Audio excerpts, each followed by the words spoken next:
Well, hello everyone. This is CERT Instructor Ron, and I want to talk to you a little bit of today. Today is, well, we all know it's 9/11 of 2020, and we know what happened back in 2001. There's a lot of things that could happen, so always be prepared. But hey, I wanted to talk a little bit about what would be considered an act of potential terrorism, and that would be EMP. Now, a lot of people talked about that. I did a video on it, and I talked about some of the things that you're going to need.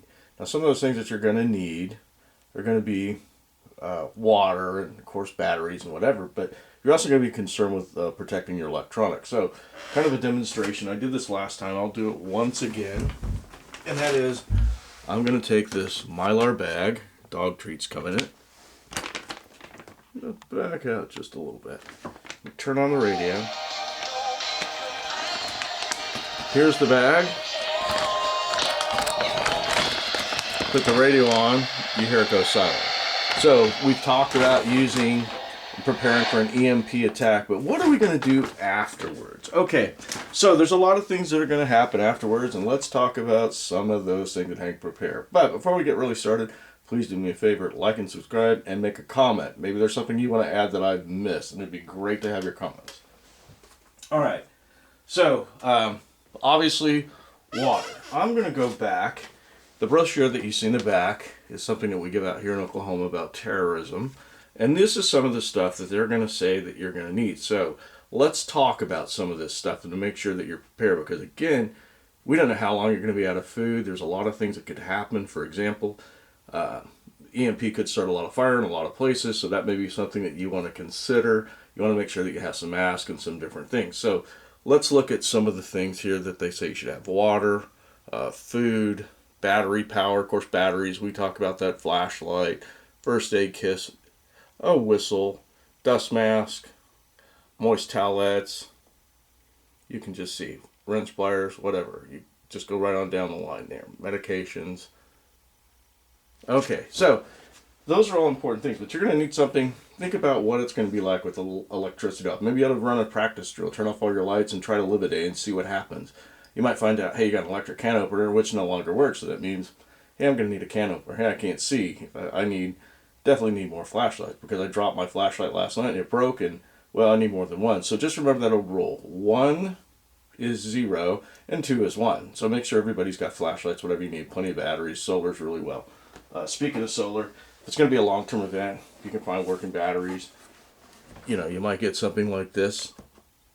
A 2-pack, whatever. I think I picked this up at Academy, talked about it before. Trickle charge things.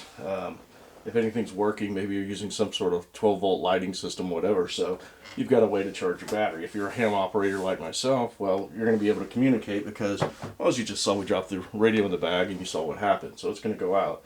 But there's a lot of good information out there. So I would just say prepare for whatever. But the big thing with electricity going out, it's going to create a lot of problems. Again, you know, crime may go way up, so you want to think about, you know, what you may have to do to reinforce your home or wherever you're at to shelter in place or do whatever you need to do. So make sure that you've got that taken care of. But beyond that, I made a video last week about, well, we talked about it, and I'm just going to show it to you, okay?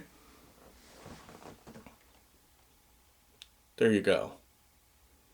And when did that come out? There you go. So you can definitely see it's a concern. So you may want to look this up yourself and read the article. Very, very interesting. It talks about what we're doing to get prepared and how we're looking at what's going to happen when it happens. Now, a lot of things to consider, like how strong and where are you and relatively speaking to where some sort of detonation happens or where the EMP event happens. That's what's going to determine how it's going to affect you. So the closer you are, you know, the more damage is going to be in that area. So if somebody was actually planning an attack, they're definitely going to hit things that are going to really create a whole lot of problems for they're going to get the most amount of bang for their buck, so to speak. So they're going to hit those areas that are really going to create problems. Not only are they going to create problems in the way that people are going to be doing without and create medical emergencies, but you're also going to have that element that's out there that's going to be criminal, and so it's going to tie up a whole lot of resources. So you're going to have to really be self-sufficient if something happens. You want to make sure that you got your stuff stored. Again, there's a lot of these Mylar bags, some of the stuff people are buying online. I'm just using these because, you know, I've got dogs. That's the other thing. Make sure your pets are taken care of. Make sure you got plenty of water. for them as well. Also make sure that you've got a plan that if you have to leave, you know where you're going to go. But again, back to the radio. Most important thing that you're going to have is that radio. And the reason that radio is so important, if you can get some sort of two-way radio that has the ability to listen to, let's say, FM stations, have it protected, have it in a bag like this, so when it happens, make sure you got extra batteries for it, make sure it's charged. What are you got to do that you can listen and get your good information, because you don't know what sources are going to be out there.